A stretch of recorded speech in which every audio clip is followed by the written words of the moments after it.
Welcome back to Kingpin Ball Reviews, coming to you from the car. On this episode, so many options. What are we talking about? Of course, we're talking about bowling balls. So many options out there. What should I throw? What should I buy? What should I not buy? So we'll get into that, break it down a little bit here. So stay tuned.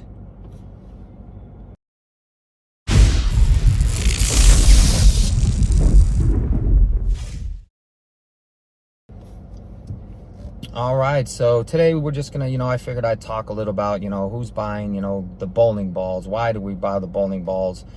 Of course, this channel I'm gonna focus more on, house shot. In my opinion, about 80 to 85% of the people that look at ball videos and watch ball videos and need to get information are, you and me. The, house shot bowlers, bowl once or twice a week. We bowl tournaments when we can, and of course those tournaments are usually on house shot. So what do we need? Most of the time we all want to stay in our comfort zone. That's where we're going to score the best. That's where we just feel most comfortable, just throwing it in our comfort zone. We don't want to have to worry about hand rotation, speed, changing these things. When you look up ball videos, a lot of times you'll see that, people will throw the ball in that spot where it's comfortable for you and it just doesn't react correctly. So of course they move and move and move, and they have to change their hand rotation. They have to change the speed it up, slow it down to get it to read correctly. If your comfort zone, for instance, is, up the 10 board, and you see them throw that first shot up the 10 board, but they're behind the ball, but you're a person that gets around the side of it, and it strikes for them, well, it's probably not going to strike for you. Unless, there are differences in your, hand rotation, speed, things like that. If you're a person that doesn't like to open the lane, well, if these balls only look good when you move left and open up the lane, this is probably something you should not purchase, or something that you should not think about getting into. Bowling balls are not cheap. You go just because the bowling ball is new, it's the newest thing out, and I really want to get this ball, but you watch the video and you see that where you play at, the ball just doesn't work on a fresh house shot. Then you may want to save a little bit of money and drop down and get that ball that will match your game, get you to the pocket, give you the best chance of striking.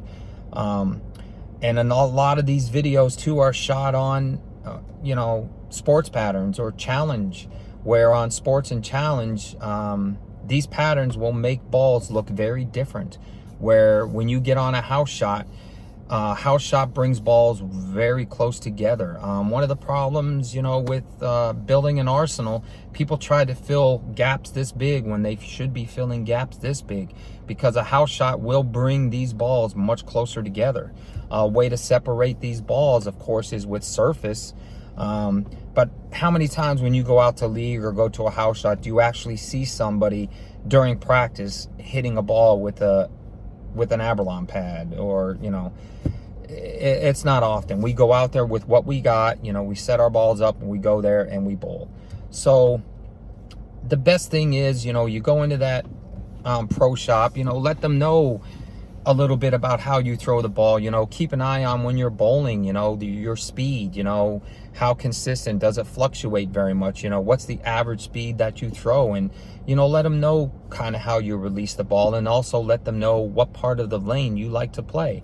Now, of course, house shots do differ from house to house for different reasons. Usually the ratio is fairly comparable, but due to other factors, topography and things like that, a house shot can play a little bit different. But in my opinion, in a 3-ball arsenal, there should be a ball in your bag on any given night or any given tournament that should get you to the pocket. Now, not that you're going to strike every time, because as we know, just because the ball gets into the pocket doesn't mean you're going to strike.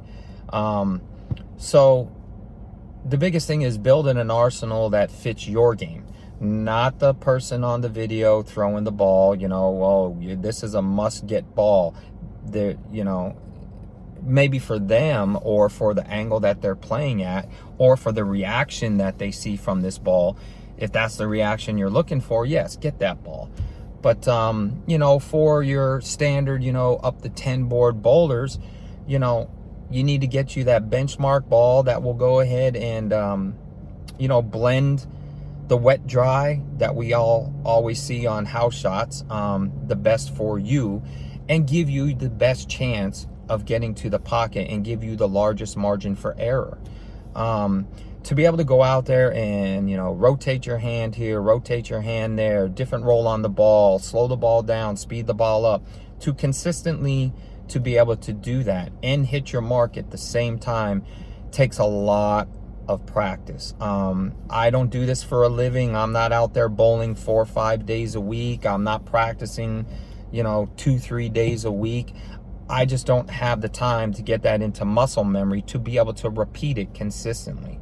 And I know many of you out there don't have the time either. You know, life gets in the way. A lot of other responsibilities.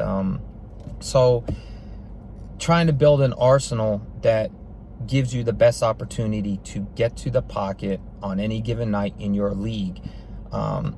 It's not difficult. It's just that, you know, people just go about it, you know, the wrong way. They, of course, want the new things, you know, or they're just used to certain equipment. But get you that benchmark ball, that ball that's your favorite ball, you know how it reads. And that's another thing, is knowing your equipment. When you go and purchase a brand new ball, it's going to take you time to know how that ball reacts, what it does for you. It takes time to build, you know, a track on the ball. When you get, you know, comfortable with the ball, and I know it's hard because, you know, a lot of balls get discontinued and, you know, oh, that was my favorite ball and now it's gone. Now I need to find something to replace it. There's always something out there that's going to, you know, be close or similar to that ball. It's very hard to replace some of those balls, unfortunately. But yeah, go into your PSO, you know, and, you know, give them some information about, you know, keeping you in that comfort zone, because that's where we're going to score the best. We're not going to score well at doing things we're not comfortable doing. It's just not going to happen. So in the comments, go ahead and, you know, throw in there, you know, where you like to play, you know, what's the comfort zone for you. Maybe a little information on, if you know your PAP, that's great. If you don't, you know, maybe your speed, or, you know, how you like to throw the ball, and maybe a little bit on, you know, what your league condition, how it normally plays, or where most people normally play to score well on your condition. Let's see if we can't get, you know, some ideas on, you know, some new league arsenal coming up for the season. Go ahead, hit that like button. Like I said, any comments, go ahead and leave them down there, and subscribe. I'll be going out there and getting a few more ball videos. I don't know, nothing coming out anytime soon on my side with Motive, but I think I'm going to go out there and do a ball comparison, maybe on the Legacy and the Ghost, and I might throw the Pride in there maybe, and maybe just play from, you know, those angles that we play in league, you know, just up to 10 board and things like that, and see the reaction. But you will see that, you know, the Legacy and the Ghost are pretty close when it comes to a house shot. Just the, you know, Legacy may read a little earlier, and, you know, the Ghost may, you know, come around the corner a little bit sharper for you, which is good, you know, when you get the carry down. And we'll discuss those things, because a lot of those things, those verbiages that people throw out there, a lot of people don't understand. You know, well, it reads earlier. Okay, well, it reads earlier, but what does that mean for my game? Until then, we will talk to y'all later. Ain't got much else to say right now, but we'll see you out there on the lanes, and leave those comments.